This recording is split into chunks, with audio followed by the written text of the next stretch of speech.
So today we will solve the exercise, NCERT exercise 1.4. In this exercise, the first question is find the union of the sets. यहाँ पर कुछ sets दे रखे हैं पहले questions में. There are fifth part. प्रत्येक parts में दो सेट दे रखे हैं और उसका हमें क्या फाइंड आउट करना है? यूनियन. तो यूनियन क्या है? सबसे पहले हम लोग यूनियन को समझेंगे.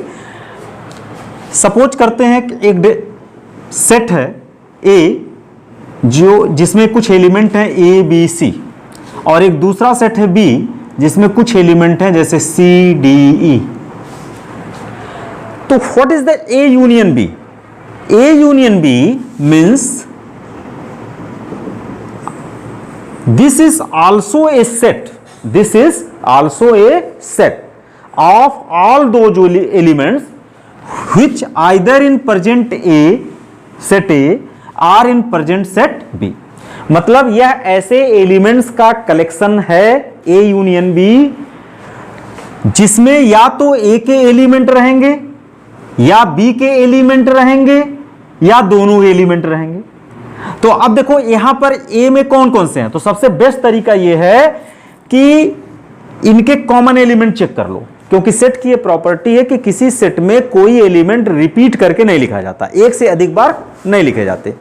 तो सबसे पहले हम क्या कर लें, सेट ए का सारा एलिमेंट इसमें कॉपी कर लें. ओके. अब देखो ए इसमें है, इसमें नहीं आ गया, बी इसमें नहीं आ गया, सी यहां है और सी यहां है, ये रिपीट कर रहा, दोनों सेट में है. तो दोनों सेट में होने के कारण उसे कितनी बार लिखा जाएगा? केवल 1 बार लिखा जाएगा. अब आ जाते हैं, इसके सारे एलिमेंट तो कंप्लीट कर लिए गए. अब इसके कौन कौन से एलिमेंट बच गए? डी और ई. तो जो इसके बचे एलिमेंट हैं वो भी इसमें लिख लिया. तो A union B means the collections of all those elements which are present in set A or in set B or in both. तो मैथमेटिकली इसको हम लोग कैसे लिखते हैं? A union B means this is the set of all those elements of x such that x is present in a or x present in b. या तो a में प्रेजेंट हो या तो b में प्रेजेंट हो, और यहां या तो दोनों में प्रेजेंट हो, उसको मैथमेटिकली हम लोग शो नहीं करते. भाई a में मौजूद है तो ऑलरेडी हमने लिख लिया, b में मौजूद है उसको भी लिख लिया, और सेट के डेफिनेशंस में, सेट की प्रॉपर्टी में है कि b can not repeat any element. तो जब कोई एलिमेंट रिपीट नहीं करना, तो अगर दोनों में होगा तो उसकी जगह पर हमें एक ही बार लिखना है, वो यूनियन के सेट से ही डिफाइन हो गया. तो मैथमेटिकली हम लोग लिखते हैं दिस वर्ड का हम लोग ध्यान देते हैं कि यूनियन के साथ कौन सा वर्ड यूज किया जाता है? और. क्लियर? तो अगर इस कॉन्सेप्ट पे पहले क्वेश्चंस को बनाया जाए तो इसके पहले पार्ट में ये कहता है कि एक्स में कौन कौन से हैं? एक्स में है 1 3 5, और वाई में कौन कौन से हैं? 1 2 3. अगर हमें इन दोनों सेट का यूनियन निकालना है, x यूनियन y, तो क्या होगा? ऐसे सारे एलिमेंट जो x में है कॉपी कर लो, 1 3 5. ओके. इसके सारे एलिमेंट लिख लिए गए. अब देखो इसमें कॉमन कौन से हैं? ये 1 और ये 1 कॉमन है, उसकी जगह पर आपने एक बार लिख लिया. 3 यहां है, 3 यहां है, 3 भी कॉमन है, तो उसकी जगह पर भी आपने एक बार लिख लिया. ये 5 तो आपने लिख लिया. इसमें कौन सा एलिमेंट बच गया? कौन सा एलिमेंट बच गया? 2. तो यहां आपने 2 लिख लिया. This is A union X union Y. Okay. अब आते हैं in second part. In second part set A is given A E I O U, और इसमें क्या है? A B C. तो बताओ ए यूनियन बी क्या होगा? तो सबसे पहला मेरा काम क्या होगा? ए यूनियन बी लिखते समय ए के सारे एलिमेंट लिख लो. ए ई आई ओ यू, ये सारे के सारे एलिमेंट हमने लिख लिया, इसमें कोई टेंशन नहीं ना. अभी देख लो रिपीटिंग कौन कौन से हैं. ए है, आपने लिख लिया. बी यहां, और कोई भी एलिमेंट रिपीटिंग में नहीं है, नहीं ना. तो ए के सारे एलिमेंट तो लिख लिए गए. अब बी में वो एलिमेंट जो रिपीट नहीं किए हैं, तो रिपीट कौन क्या है? केवल ए किया है, बी और सी रिपीट नहीं किए हैं, तो इसके बगल में हमने क्या लिख लिया? बी और सी लिख लिया. ये हो गया क्या? A union B. इसी तरह से अगर मैं थर्ड पार्ट की बात करूं, तो थर्ड पार्ट में जो हमारा सेट दिया हुआ है वो किस में दिया हुआ है? रोस्टर फॉर्म में न देकर के सेट बिल्डर फॉर्म में दिया हुआ. तो सबसे पहले सेट बिल्डर फॉर्म से इसको रोस्टर में अगर हम लोग बदल लें तो ये आसान हो जाएगा. तो इसमें क्या कर रहा है? A is the set of all those elements X such that X is a natural number. but this natural number is a multiple of a 3. What do you mean by multiple of 3? Multiple of 3 का मतलब अगर set को मैं यहां लिखना चाहूं तो क्या होगा, 3 का टेबल, मल्टीपल ऑफ 3 मीन्स क्या, 3, 3 2 जा 6, 3 3 जा 9, 12, 15, 18 एंड सो थिंग्स। तो इस सेट बिल्डर फॉर्म को आपने किस में कन्वर्ट कर लिया, रोस्टर फॉर्म में कन्वर्ट कर लिया। इसी तरह से सेट बी को कन्वर्ट करो, वो कहता है कि x is a natural number less than 6, तो इसमें कौन कौन से एलिमेंट आएंगे, 1 आएगा, 2 आएगा, 3 आएगा, 4 आएगा, 5 आएगा और 6 भी आएगा क्या, नो, क्योंकि यहां कह रहा लेस देन 6। अगर यही कहता less than or equal to 6 तो हम 6 को लिखते, चूंकि कह रहा लेस देन 6 तो 6 को यहां पे नहीं लिखा जाएगा। ओके, तो अब दोनों में, अब ए ये हो गया, बी ये हो गया। अगर यहां पर मैं हम लोग दोनों का यूनियन निकाल लें, ए यूनियन बी, तो क्या निकलेगा। अब देखो कौन कौन से हैं ए यूनियन बी में, 1 2 3 4 5 तो है ही, तो रिपीटिंग कौन से एलिमेंट मिल रहे हैं, 3 और ये इसके 3, तो यहां पर हो गया कितना, 1 2 3 4 5, ये तो आपके सेट बी के एलिमेंट आपने सब लिख लिए, ठीक है। अब जो रिपीटिंग है ए से, उसको छोड़ करके बाकी सारे एलिमेंट लिखने हैं, तो 6 9 12 15 18 डैश डैश डैश, ऐसे चलता चला जाएगा। Are you can say that, देखो ये सारे element 3 6 9 12 15 18, these are the multiple of 3। तो इसके अलावा बचे कौन कौन से एलिमेंट, 1 2 4 5, ये तो एलिमेंट बच गए। और यहां पर आप लिख दीजिए मल्टीपल ऑफ 3, मल्टीपल ऑफ 3, ऐसे हो गए। तो ये लिखने के बजाय आपका ये प्रोसेस अच्छा है लिखना। ओके, अब आते हैं नेक्स्ट क्वेश्चन में। नेक्स्ट क्वेश्चन कहता है x is a natural number. X क्या है, एक नेचुरल नंबर है। नेचुरल नंबर कहां से स्टार्ट होता है, 1 से स्टार्ट होता है। तो यहां पर अगर इसको मैं लिखने की कोशिश करूं रोस्टर फॉर्म में, तो कौन कौन से एलिमेंट आएंगे, नेचुरल नंबर 1। अब देखो यहां पर देखो, लेकिन इसकी कंडीशन दे रखी है, एक्स जो 1 से बड़ा है, 1 नहीं है, 1 से क्या है, बड़ा है। तो हमारा एलिमेंट कहां से स्टार्ट होगा, 2 3 4 5 6 लिया जाएगा कि नहीं लिया जाएगा, because 6 is X is greater than or, X is less than or equal to 6, तो यहां पे 6 भी लिया जाएगा। और बी सेट में कौन कौन से आ जाएंगे, x is a natural number and x is greater then 6 and less than 10, तो इसमें कौन कौन से सेट एलिमेंट आ जाएंगे, 7 8 9, ये लिए जाएंगे। अब इन दोनों का अगर हम लोग यूनियन निकालेंगे तो ए यूनियन बी क्या होगा, फोर्थ पार्ट में A union B, A union B देखो यहां से क्या होगा, 2 3 4 5 6 और 7 8 9, it means in A union B 2 3 4 5 6 7 8 9। Okay, और अगर इसमें आए फिफ्थ पार्ट में आए तो a इज इक्वल टू 1 2 3, और b में b क्या है, 5 है। तो 5 होने का मतलब क्या हुआ, there is no any element, वहां कोई एलिमेंट ही नहीं है। तो हम क्या करेंगे, जब भी a यूनियन b लिखेंगे उसमें a के ही है सारे एलिमेंट a यूनियन b में लिख लिए जाएंगे। It means a union b means 1 2 3। So this is the question number 1। तो let's start question number 2।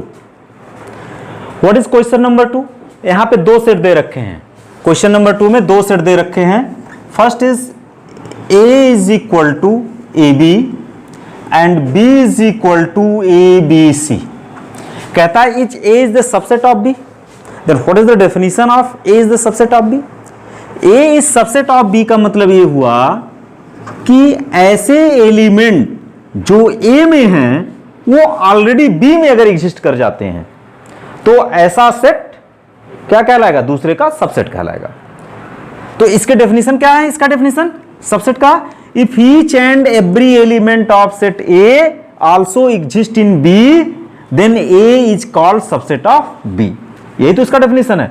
Mathematically जब इसको लिखते हो तो A is the subset of B implies, ऐसे इंप्लाइज नहीं, if and only verb, if अगर कोई एलिमेंट ऑफ सेट A में लोगे तो तुरंत क्या चला जाएगा, it implies that X is in B।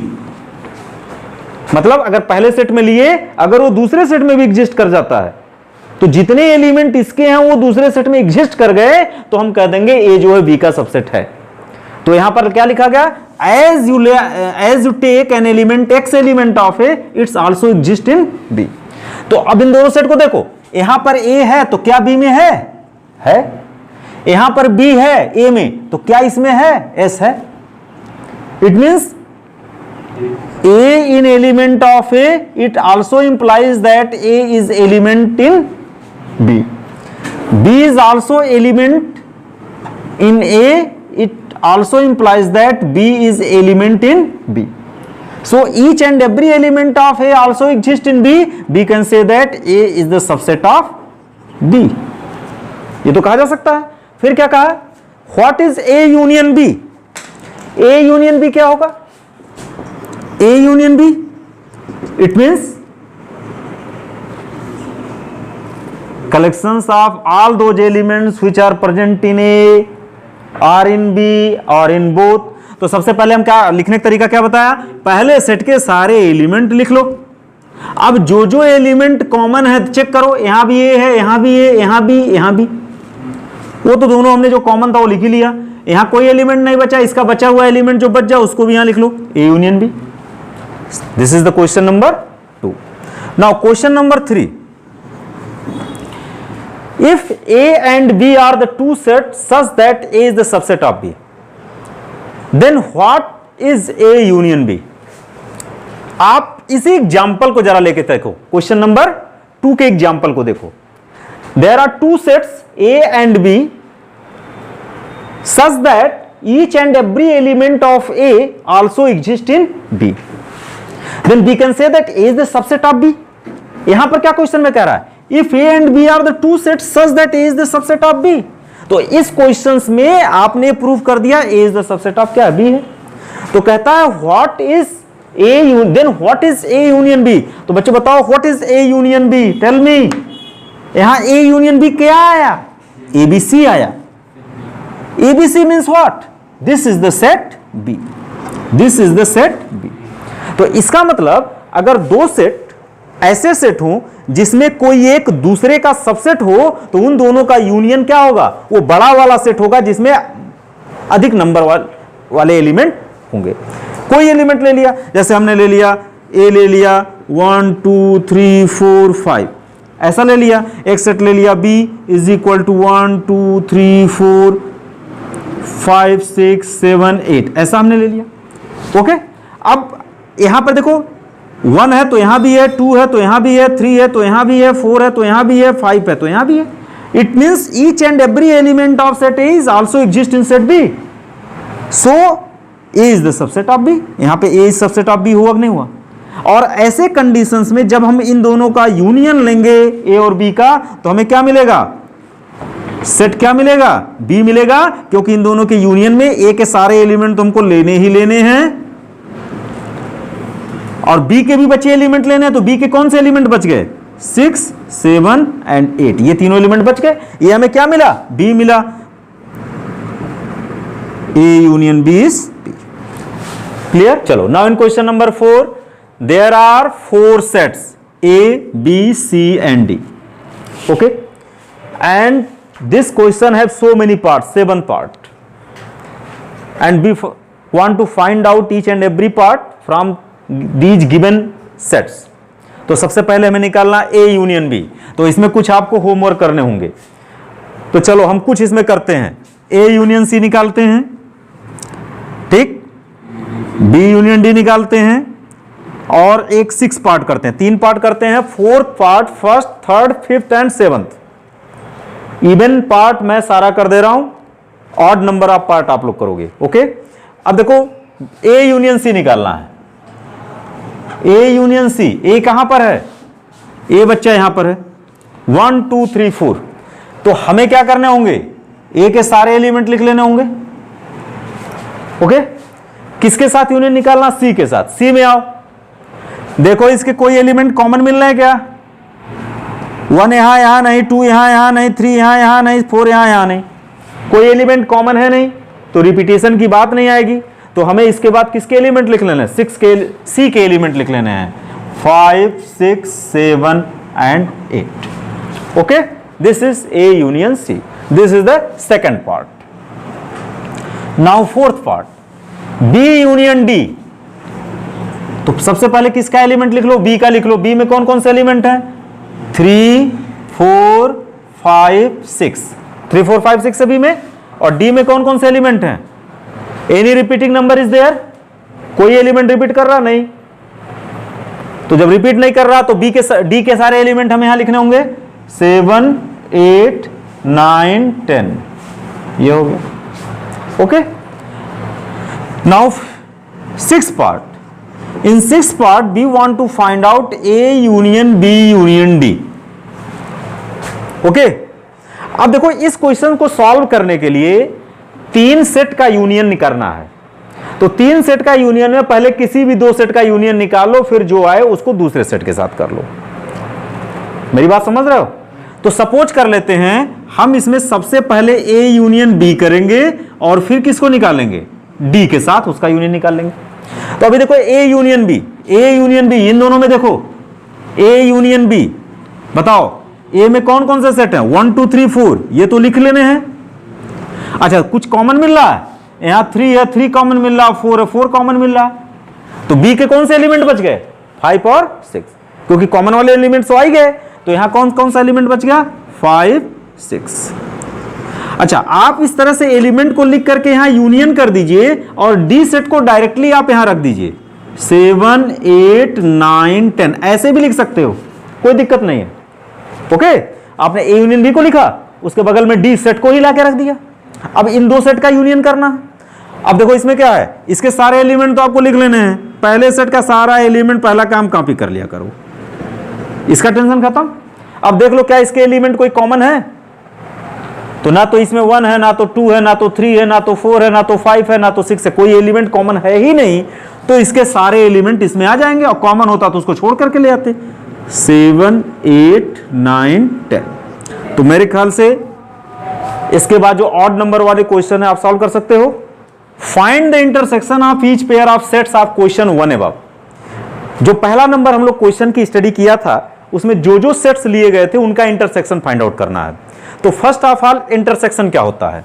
Intersection, 2 set का इंटरसेक्शन एक ऐसा सेट होता है जिसमें ऐसे एलिमेंट का कलेक्शन किया जाता है जो दोनों सेट में कॉमन हो, जो दोनों सेट में कॉमन हो। फॉर एग्जाम्पल, अगर एक सेट ए हो जिसके एलिमेंट ए बी सी हो, और एक सेट बी हो जिसके एलिमेंट बी सी डी हो, तो इसका इंटरसेक्शन क्या होगा? ए इंटरसेक्शन बी क्या होगा? This is the collections of all those elements which present in the both set. Union में क्या था? या तो वो पहले सेट में हो, या तो दूसरे सेट में हो, या दोनों में से कहीं भी हो, या तो दोनों में हो, ऐसे एलिमेंट का कलेक्शन लिया जाता था। इंटरसेक्शन में क्या होगा? जो दोनों में हो। तो देखो बी दोनों में है, सी दोनों में है, तो ऐसे सेट का कलेक्शन, ऐसे एलिमेंट्स का कलेक्शन क्या कहलाता है? ए इंटरसेक्शन बी कहलाता है। तो क्वेश्चन नंबर 1 को आप लोग चेक करो। क्वेश्चन नंबर 1 क्या था? क्वेश्चन नंबर 1 में पहला सेट दे रखा था 1 3 5, और दूसरा सेट दे रखा था 1 2 3। ठीक है, now we want to find out the intersections of these 2 sets. This is the first part of the question number 1 for question number 5। Okay, तो इन दोनों का इंटरसेक्शन जब निकालेंगे तो लिखा जाएगा x इंटरसेक्शन y। अब बताओ दोनों में कॉमन एलिमेंट कौन से हुए? 3 यहां है, 3 यहां भी है, 1 यहां है, 1 यहां भी है, 5 यहां नहीं। It means 1 and 3 are 2 elements which are present in the both. So what is their intersection? 1, 3. Okay? Now the second set. Second set क्या दिया हुआ था? चेक करो क्वेश्चन नंबर 1 में। A set A is given which is the collections of English alphabet vowels A, E, I, O, U. And B is the another set which contains 3 elements A, B, C. Now we want to find out their intersection. A intersection B can be written as what? Those elements which present in both. A यहाँ है, यहाँ भी है, B, C यहाँ पर है, यहाँ है ही नहीं, तो इसमें कौन सा एलिमेंट लिया जाएगा? ए इंटरसेक्शन बी में केवल एक ही एलिमेंट आएगा ए, जो दोनों में क्या है, कॉमन है। तो ये इस सेट का क्या नाम है, कोई बताएगा? Singleton set. ऐसा सेट जो केवल एक एलिमेंट को कंटेन करता है सिंगलटन सेट कहलाता है। आइए बात करते हैं third part of the question number 1।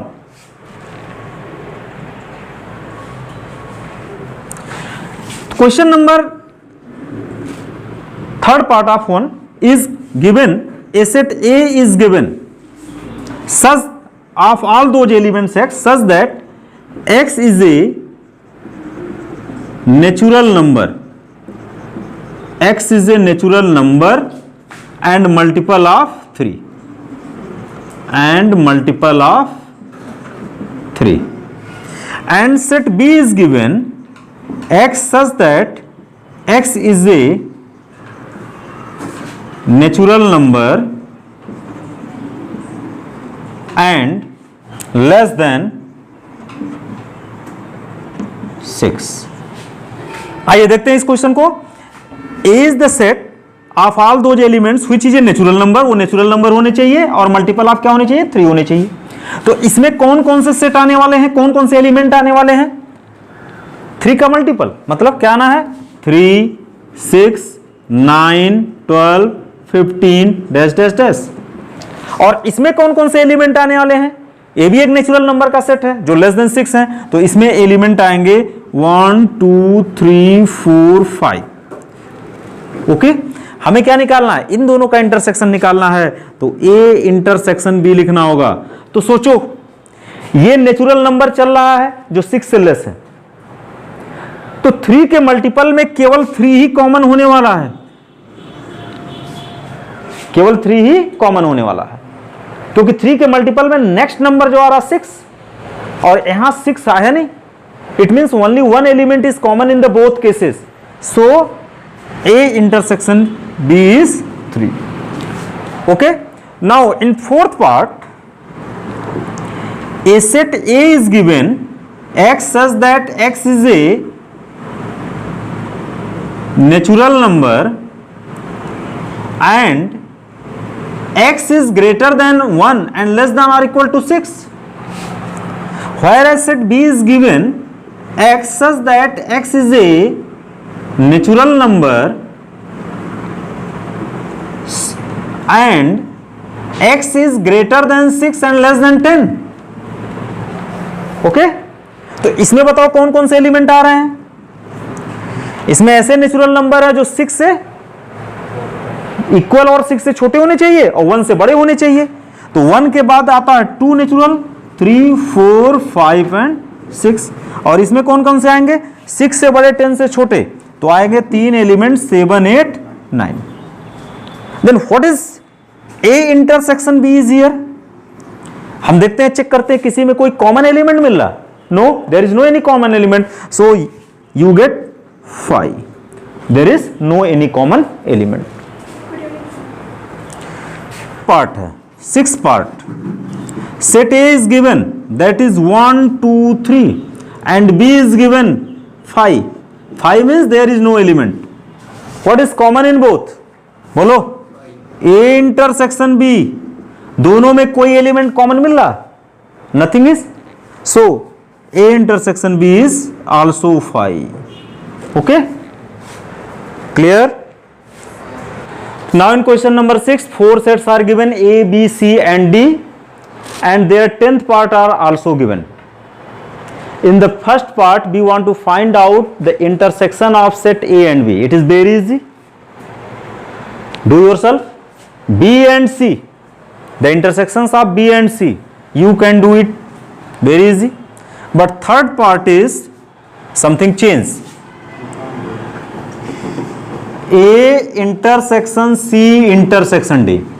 देखो, अगर इसमें 3 सेट का इंटरसेक्शन एट ए टाइम दिया हुआ है, तो ये आप खुद ऑलरेडी जान लो कि कभी भी अगर आपसे कह दिया जाए फाइंड आउट 1 + 3 + 4 + 5, तो सबका सम कैसे करते हो? अगर मैं कह दूं 1 + 2 + 3 + 4 एट दिस, तो first of all you add 1 and 2, कहते हो 3 प्लस 3 को किसके साथ ऐड करोगे? 3 प्लस 3 मीन्स 6, फिर 6 को ऐड करोगे 4 के साथ। मीन्स अगर आपसे कह दिया जाए ऐड दिस, तो अचानक ऐड कर देते हो क्या? कभी नहीं ऐड करते। पहले 1 को 2 के साथ करोगे, 3, 3 प्लस 3 6, 6 प्लस 4 10, ऐसे बोलते हो। It means at a time you add only 2 numbers. At a time you add only 2 numbers. तो सबसे पहले आप इन दोनों को ऐड करोगे, 3 प्लस 3 प्लस 4, फिर इन दोनों को ऐड करोगे 6 प्लस 4, फिर इन दोनों को ऐड करोगे 10। This is the correct answer. On the same concept, if you want to find out the intersection or union or intersection and union of some sets at a time, then first of all you operate two sets at a time. तो आपको क्या करना है? आप चाहे A intersection C निकाल लो, चाहे बाद वाले का इंटरसेक्शन निकाल लो। तो यहां पर हम लोग क्या करते हैं, सबसे पहले A इंटरसेक्शन C निकालते हैं। इन दोनों का इंटरसेक्शन, इन दोनों में कॉमन एलिमेंट देखो, इसमें 3 इसमें नहीं, 5 नहीं, 7 नहीं, 9 नहीं, क्या है? 11। 11 is present in the both sets. तो A इंटरसेक्शन C में हम लोग ऐसे इसको लिख लेंगे, A intersection C intersection D। तो A इंटरसेक्शन C में कौन सा एलिमेंट आया? 11। और कोई एलिमेंट कॉमन मिल रहा है क्या? Any element is common other than 11? No. D, यहां चाहो तो D सेट को डायरेक्टली लिख लो, 15 17। Nothing is common in both set now. कुछ कॉमन है दोनों सेट में? No. What you get? That is 5। It means you get empty set. The result is empty set. Okay, now B intersection C तो आप लोग निकाल लोगे। ये 6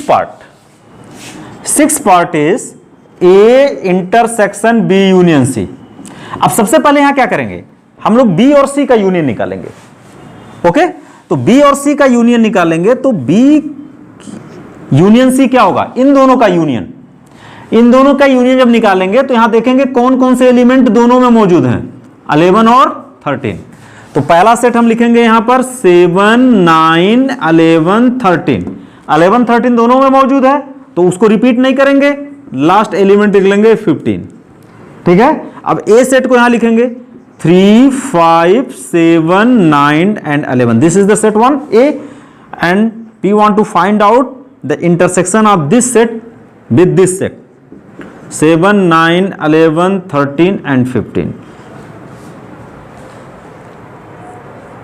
Now 3 is here, no 3, 5 is here, no 5, 7 is here, 7 is also here. So in the intersections of both sets we get 7, 9 is here, 9 is here, 9 11 is here, 11 is here, 11. Okay, now आप तो ये कर सकते हो, ये सब आपके लिए homework.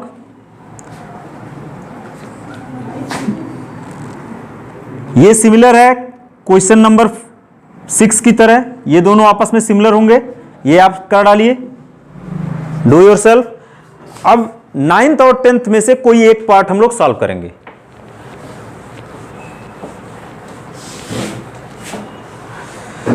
Suppose 9th part is A intersection